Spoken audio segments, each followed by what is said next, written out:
Қайырлы күн, сіздермен бірге мен Кәрімбек Нарбек Әзімұлы. Бүгін біз көру ағзаларының анатомиясын тоқталатын боламыз. Яғни көру ағзаларына нелер жатады және де оның негізгі қызметтері қандай, соған тоқталатын боламыз. Келесі видеомызда біз көру нервісінің жолы, адам қалай жарықты қабылдайды, адам қалай жарықты сындырады, соған тоқталатын боламыз. Яғни адам қалай көреді, соған тоқталатын боламыз. Видеомыз басталмастан бұрын каналға тіркеліп лайк басып қояйық. Ал біз кеттік. Көру ағзалары органы визус деп аталады. Көру ағзасының құрамына көз алмасы, көру нерві және көздің қосалқылары жатады. Ең бірінші көз алмасынан бастайтын болсақ, көз алмасы латынша офтальмус деп аталады. Көз алмасында алдыңғы және артқы полюстерді ажыратады. Алдыңғы жағында сәл алдыңға қарай шығыңқыған жері бұл алдыңғы полюс, артқы жағында орналасқан бұл артқы полюс.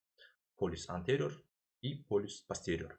Екі полюсті қосатын сызықты, яғни сыртқы жағынан қосса, оны көз алмасының сыртқы бөлігі аксис пульпи экстернус деп атайды. Олардың аса бір маңызы жоқ. Негізгі бізге керегі көз алмасындағы бұл көз алмасының қабықтары және ядролар. Көз алмасында негізгі 3 қабық бар.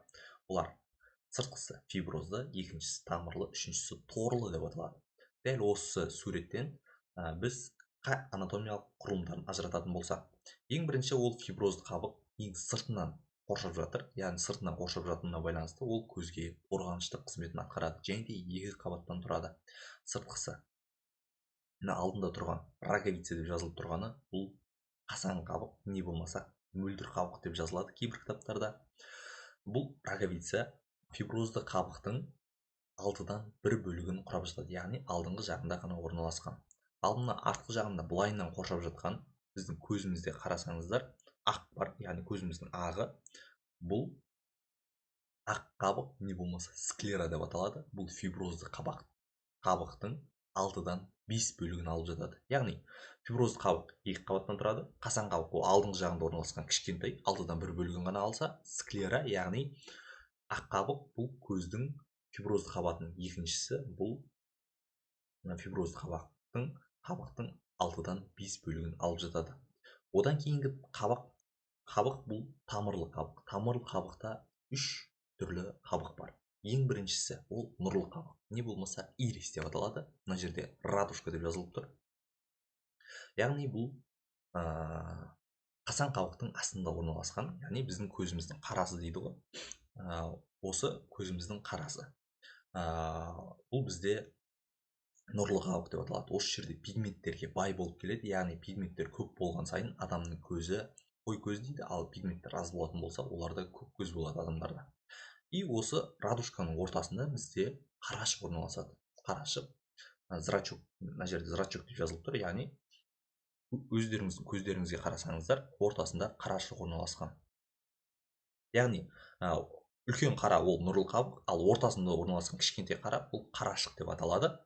Және де қарашық ол жарыққа тарылып, қараңғыда ұлғайып тұратын болады. Бұны қарашық рефлекс деп аталады.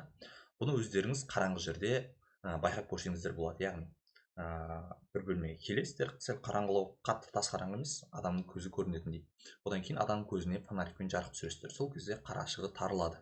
Бұл үшінші және екінші басының нервтерінің дұрыс жұмыс жасап тұрғанын дәлелдейді. Яғни екінші нерв бізде сигналды қабылдап миға жеткізеді, үшінші нерв оны тамырды қысатын болады.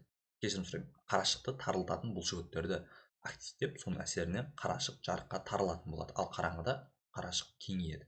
Бұны қарашық рефлекс деп атайды. Одан кейінгі қабат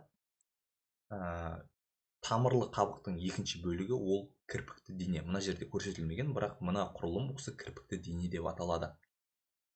Корпус цилиаре дейді латынша. Қазір мына жерде мен слайдтарды төмен қарай қайтадан ауыстырамын. Сол кезде бұлардың қызметтеріне айтылмай қалғандарын тағы бір оқып шығатын боламыз. Яғни кірпікті дене, бұның ішінде кірпікті бұлшықеттер болады, мускулус цилиаре, және де ол мына ортада орналасқан көз алмасының ядросы. Яғни біз қабықтарын айтып отқан болсақ, қазір біз ядроларын тоқталамыз. Осы ядролардың ішінде хрусталик, не болмаса көзбұршақ, латынша ленс деп аталады.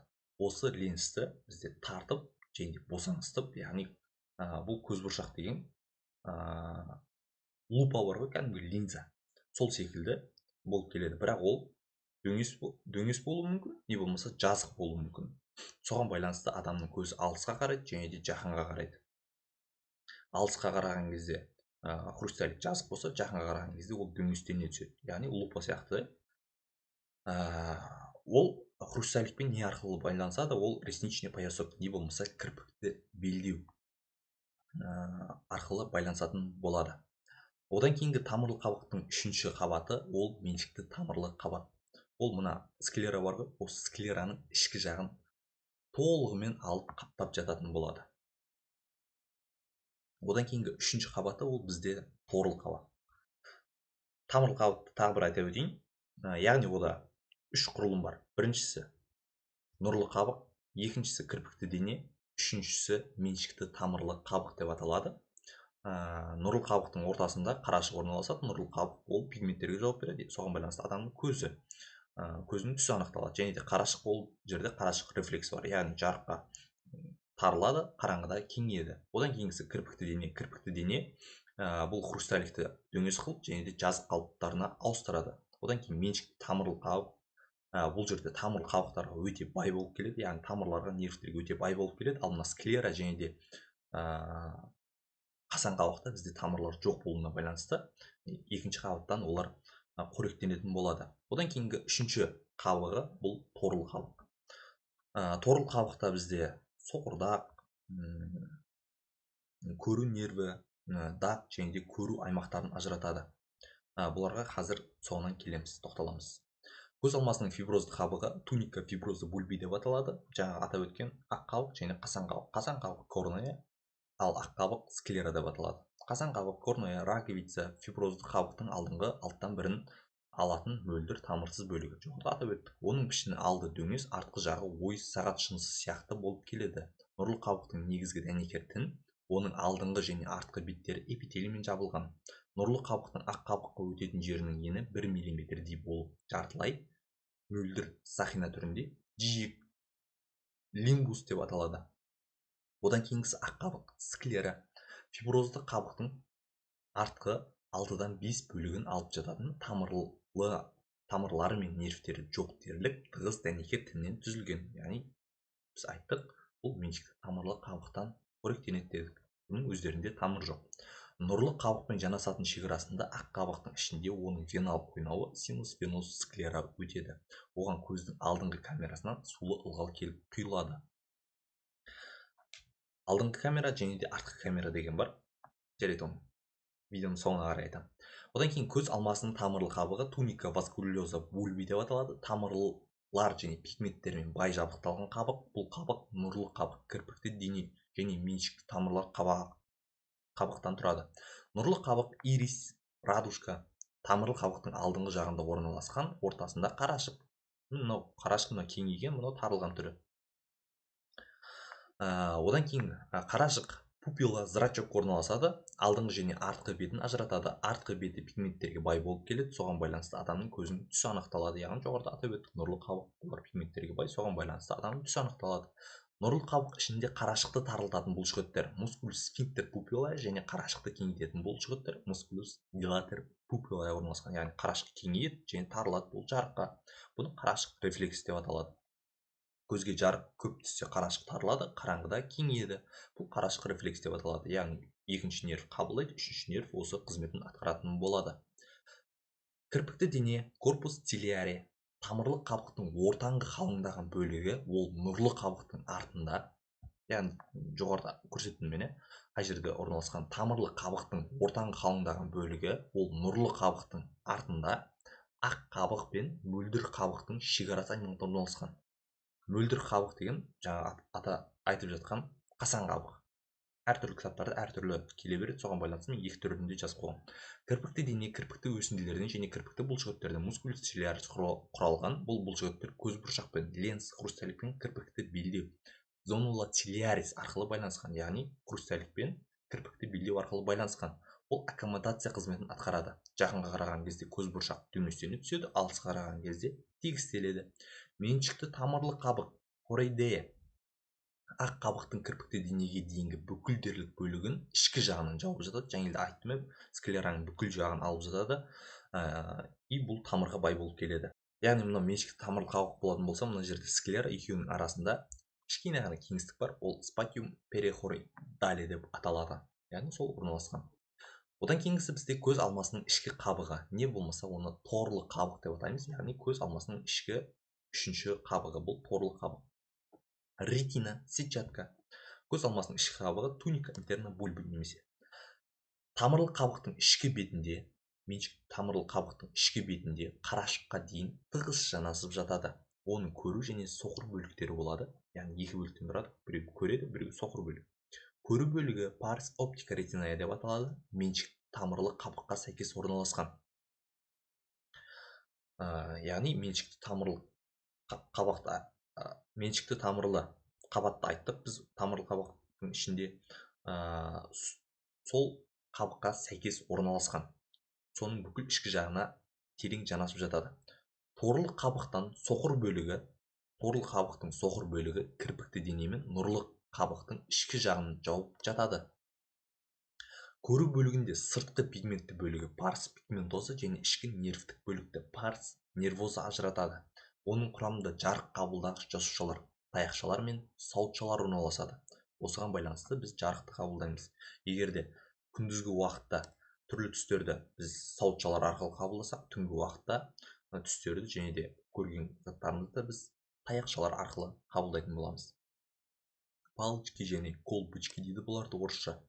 Аталған жасушалар көру бөлігінен тереңінде орналасады да тамырлы қабық жағында, яғни көздің ішіне қарайтын болсақ, жеңілдегі сауытшалар мен таяқшалар олар терең меншікті тамырлы қабық жағына қарай терең жатып орналасқан болады. Жарықты қабылдап нервтік импульсқа айналдырады. Яғни осы таяқшалар мен сауытшалар сырттан түскен жарықты, түрлі түстерді барлығын қабылдайды да оны нервтік импульске айналдырады. Яғни біз көрген кезде оны біз көзімізбен көрмейміз, көзіміз тек оны қабылдайды. Ары қарай біздің шүйде бөлігіміз бар, ол ақпараттардың барлығын көретін осы бізде миымыздың шүйде бөлігі. Яғни үлкен ми сыңарлары бар, үлкен ми сыңарларының 4 бөлігі бар. Маңдай бөлігі, самай бөлігі, төбе бөлігі, шеке бөлігі деп аталады. Және төртіншісі шүйде бөлігі. Осы шүйде бөлігінде бізде көру аймағы орналасқан. Топшылық жүлге дейді қазақша, орысша шпорная баразда. Сол жерде көрудің қыртыстық орталығы орналасқан. Біз осыған байланысты сырттан қабылдаған информацияларды көретін боламыз. Яғни, мына көзіміздің ішінде сауытшалар орналасқан. Осы жерден импульс пайда болады. Осы импульс ары қарай қыртыстық орталықтармен миға қарай баратын болады. Сол кезде біз көрген заттарымызды қабылдайтын боламыз. Сондықтан да біз көзімізбен емес, біз миымызбен көреміз. Біз құлағымызбен емес, біз миымызбен естиміз. Яғни адамның құлағын алып тастасақ та, адам ести береді, бірақ есту сәл төмендейді. Құлақ анатомиясына келген кезде бұған тағы бір тоқталатын боламыз. Так, нервтік импульс ақпарат, сырттан түскен көріп тұрған ақпарат таяқшалар мен сауытшалардан бетке орналасқан биполярлы нейрондарға, биполярлы деген, яғни екі шеті бар нейрондар. Ал олардан мультиполярлы деген бірнеше полюстері бар. Не болмаса ганглион деп атайды, яғни түйін нейрондарға жеткізеді. Бұл нейрондардан аксондары шын тәріз денеге қарай сәл шығады да, соның жанында бізде көру нерві, нервус оптикус деп аталады. Екінші бас ми нерві осыған барып береді. Солай ары қарай ол өз жолымен кететін болады. Сауытшалар күндіз жарық сәулелерін қабылдаса, және түрлі түсті көруді қамтамасыз етсе, таяқшалар қараңғыда жұмыс атқарады. Торлы қабықтың ішкі бетінде диаметрі 1,5 мм шамасындағы ақшыл түсті көз алмасының көру нервісінің шығатын жері көру нервісінің дискі, яғни көру нервісі шығып тұрған жерде, ол жерде диск орналасқан, яғни көру нервісінің дискісі дискус нерви оптики деп аталады. Мықты офтальмологтар осыған қарап, мына жер ісініп тұр ма, барлығын көре алады. Яғни опыты бар офтальмологтар. Оның ортасында кішкене диск ұңғылы, экскаватио диски орналасқан. Бұл дискте жарық сезгіш нейрондар болмайды. Яғни жарық сезгіш нейрондар біз қайда дедік? Оның жанында сауытшалар мен таяқшалар дедік. Нейрондар болмайды, сондықтан бұл жерді біз соқыр дақ деп атаймыз. Соқыр дақтың латераль жағында, яғни оң көзде болатын болса, мына жағында сәл латералдылау, шетке жақтау 2-3 мм шамасында сарылау түсті дақ, просто дақ, макул орналасқан. Оның ортасында кішкене ортаңғылық шұңқырша, фовея централис жатады. Бұл жерде түрлі түсті көруді қамтамасыз ететін сауытшалардың ғана орналасуына байланысты. Яғни сауытшалар осы жерде шоғырымен көптеп орналасқан дақ ең жақсы көру аймағы болып табылады. Торлы қабықтың басқа бөлігіндегі таяқшалар орналасатын болады. Яғни жеңілдегі дақтың ортасында бізде сауытшалар орналасса, басқа бөліктерінде таяқшалар орналасатын болады. Көз алмасының ядролары, яғни біз үш қабатын атап өттік. Сыртқысы фиброзды, оның екі қабаты бар. Қасан қабық және де ақ қабық. Екіншісі тамырлы қабық. Тамырлы қабықтың үш бөлігі бар. Ол нұрлы қабық, ортасында қарашық орналасады. Және де кірпікті дене, сонымен қоса меншікті тамырлы қабық. Яғни үшеуден тұрады.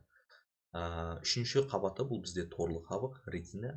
Оның көру және де соқыр бөліктері болады. Көру бөлігі ол меншікті тамырға сәйкес келетін болса, ал соқыр бөлігі ол нұрлы қабық пен кірпік дененің ішкі бетін алып жататын болады. Яғни ол жерге сәуле түспеуіне байланысты ол жер соқыр бөлігі деп аталады. Енді көз алмасының ядроларына келетін болсақ, көз алмасы ядросының құрамына жарық өткізгіш және жарық сындырғыш қызмет атқаратын көздің алдыңғы және артқы камераларының сулы ылғалы, көз бұршақ және шыны тәрізді дене жатады.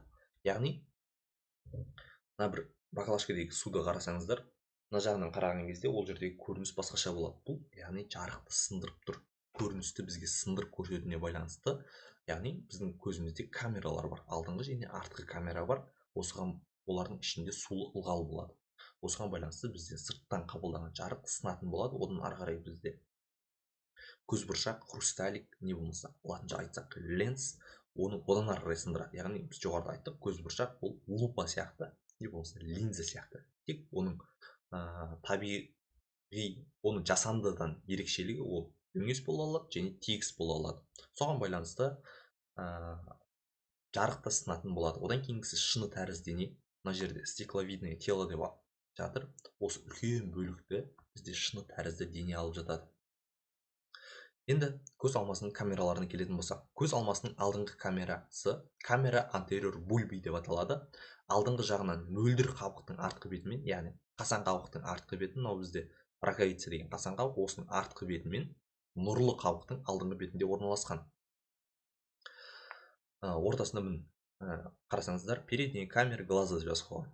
Көздің алдыңғы камерасы. Одан кейінгісі нұрлы қабықтың арты, енді жеңіл алды болса, енді соның артқы жағымен кірпікті дене және де көз бұршақтың алдында орналасқан. Бұл бізде көз алмасының артқы камерасы, камера постериор бульби деп аталады. Нұрлы қабықтың артқы беті мен артқы жағында көз бұршақ және кірпік дененің алдыңғы беттерін шектелген. Екі камера сулы ылғалмен хумор акосуспен толған болып келеді. Одан кейінгісі бізде көз бұршақ, ленс, және лелбір айтып жатқан лупа тәрізді осы көз бұршақ, хрусталик.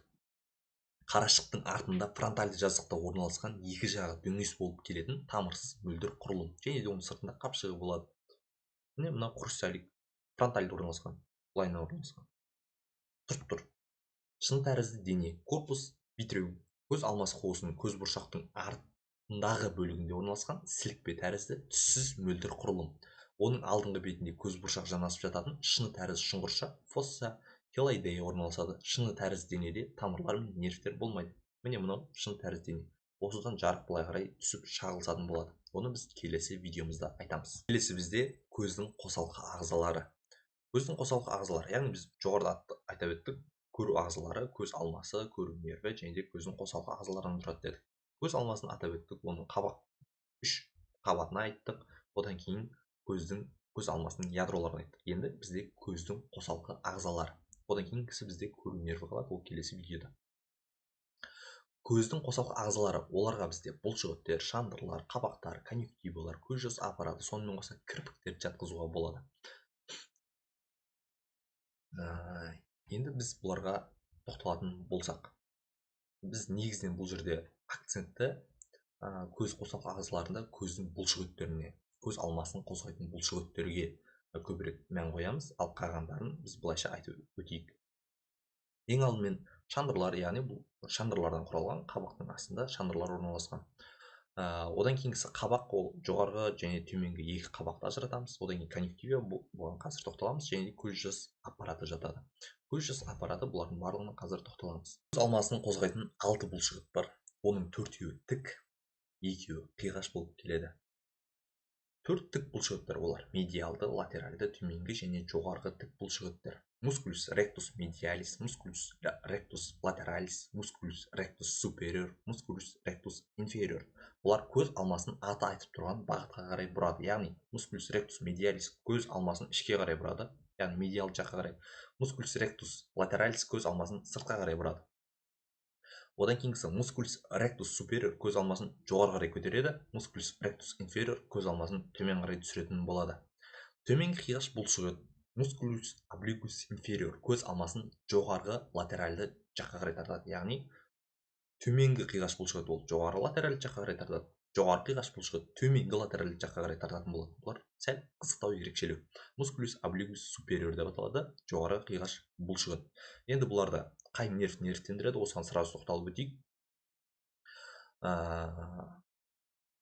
Мускулус ректус медиалис, яғни медиалды, жоғарғы, төменгі және осы үш тік бұлшықетті, сонымен қоса төменгі қиғаш бұлшықетті және де қарашықты тарылтатын бұлшықеттерді, сонымен қоса алтыншысы бұл жоғарғы қабақты көтеретін бұлшықет, мускулус леватор папиллаe деп аталады.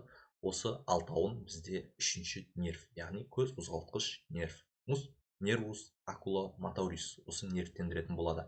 Мускулус облигус супериор, яғни жоғарғы қиғаш бұлшықетті бізде төртінші жұп бас ми нерві, нервус трахеарис шығыршық нерві нервтендіретін болады. Яғни көздің жоғарғы, төмен және латеральды жаққа қарай бұратын.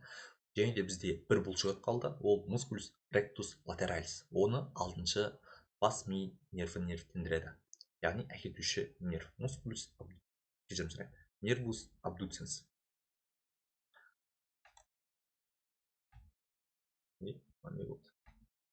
Одан кейінгісі бізде конъюнктива. Конъюнктива туника конъюнктива деп аталады. Шырышты қабықтың бір түрі болып табылады. Қабақтардың артқы беті көз алмасының мөлдір қабықтан басқа алдыңғы бөлігін жауып жатады. Мынау бізде қасан қабық болатын болса, мынау склера, осы склераның бетін аздап бізде конъюнктива жауып жатады. Және де мына қабықтың ішкі беттерін бізде конъюнктива жауып жататын болады. Мына бір процедура бар, адамның көзіне сәл ыңғайсыздау сезім тудырады. Одан кейінгісі бізде көз жас аппараты, аппаратус лакрималис деп аталады. Бұл көз жас безінен және көз жас сұйықтығын шығаратын жолдардан тұрады. Мынау бізде көз жас безі, мынау бізде көз жас безін шығаратын жолдар. Көз жас безі ол жоғарғы латеральды бұрышта орналасқан, яғни қабақтың жоғарғы латеральды бұрышында. Көз жас безі латынша гландула лакрималис деп аталады. Көз яғының алдыңғы бөлігін жоғарғы латеральды бұрышында аттас шұңқырда орналасқан. Яғни бізде фосса лакрималис деген бар, сол жерде гландула лакрималис, яғни көз жас шұңқырында көз жас безі орналасқан. Көз жас сұйықтығы көздің шырышты қабығын кеуіп кетуден сақтайды. Яғни біздің көзіміз үнемі ашық тұратын болса, ол жер кеуіп қызметін жоғалтар еді. Соған байланысты біз арасында көзімізді жыбылықтатып жұмған кезде біздің көзіміз ылғалданатын болады. Соның әсерінен біздің көзіміз кеуіп кетуден сақтайды. Осымен біздің видеомыз соңына жетті. Егер видео ұнаған болса, каналға тіркел, лайк басып, достарыңызбен бөлісіп тастайық. Және де егер де презентация қажет болатын болса, мен Telegram каналыма кіріп алсаңыздар болады. Telegram каналға сілтеме төменде қалдырып қоямын. Қош, сау болыңыздар.